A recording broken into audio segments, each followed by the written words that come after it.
What's up YouTube? Will from Bag Riders here with the Superlow 370Z, and today we're going to be talking about how to begin the process of installing your air ride. Which steps should you take first and why? You may have opened up those struts and that rear suspension and gotten all excited and you want to do that first. I know that feeling, I've been there before. But I'm going to advise you not to do that first.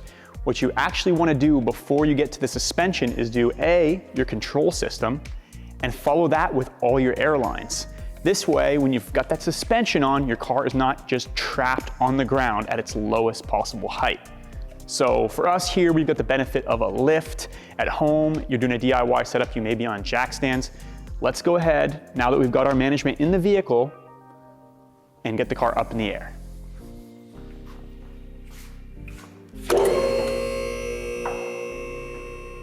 Now that we've got the management successfully installed in the trunk, it's time to move on to airline, an important step before we get to the fun of the suspension, because we do want to have a way to add air to our air springs, so we're not just doing the suspension and leaving the vehicle aired out on our driveway, on jack stands, however that may work out. So always airline, second step. Got a couple pointers for you. For one, 1/4 inch airline is substantially easier to work with than 3/8. It can just go around tighter bends. It's very forgiving, can make tight turns. That's what I always suggest to everyone. As far as routing, you've got heat shields and a full exhaust system, all of which is gonna get very hot. Don't route your airline right near your heat shields or your exhaust, it's gonna melt. You've got a few moving parts we need to watch out for as well. In this case, we have a drive shaft, we have axles out back, and you've got a bunch of control arms on each of the 4 corners.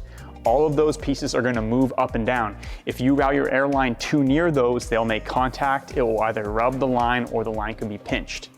And then lastly, some vehicles have some sharp spots on the underside. We're coming out from underneath these underbody plastics and making our way up towards the struts on this vehicle. I just wanna completely avoid sharp stuff during this process.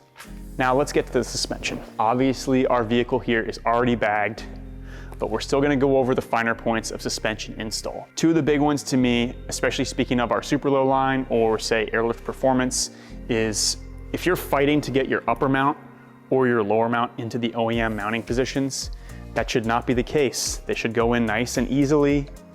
If you're having a hard time, please give us a call.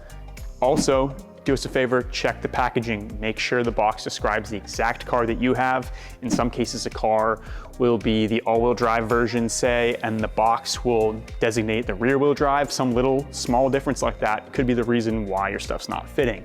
Doesn't happen often, but take your time. Don't just try to fight it into place. It should not work that way. Just in general, it can take longer than you think, so I want you to be careful through that process. Now, the other things, once the suspension is actually installed and you're getting ready to take your vehicle off the jack stands, you really want to find out that your wheels and tires fit the same as they did on your previous coilovers or on your previous OEM suspension. Find that out while the vehicle is in your driveway or in the shop. Don't find that out on the road. So in some cases, you're going to need to add a wheel spacer to fit your existing wheels with this new suspension. Go ahead and figure that out and check for clearances when the car is up in the air. The other place you want to check for clearance is going to be around the air spring itself. You're going to make sure that that air spring's not rubbing up against the unibody of your vehicle. Make sure that the air spring isn't hitting your upper control arm on a double wishbone car like this, and it's not running into the spindle. You just want to verify all of that before you continue. Once you've done that, you're ready to set that thing on the ground. This whole thing is totally doable if you follow these pointers. We also have a tips and tricks for installation playlist that we'll drop the link to right here. So we've got things like how to mount your compressor and all sorts of goodies in there that you can go ahead and watch.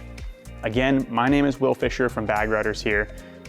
If you have any questions about this process at all, drop a comment below, use the handy chat feature on our website, bagriders.com, or email us, sales@bagriders.com.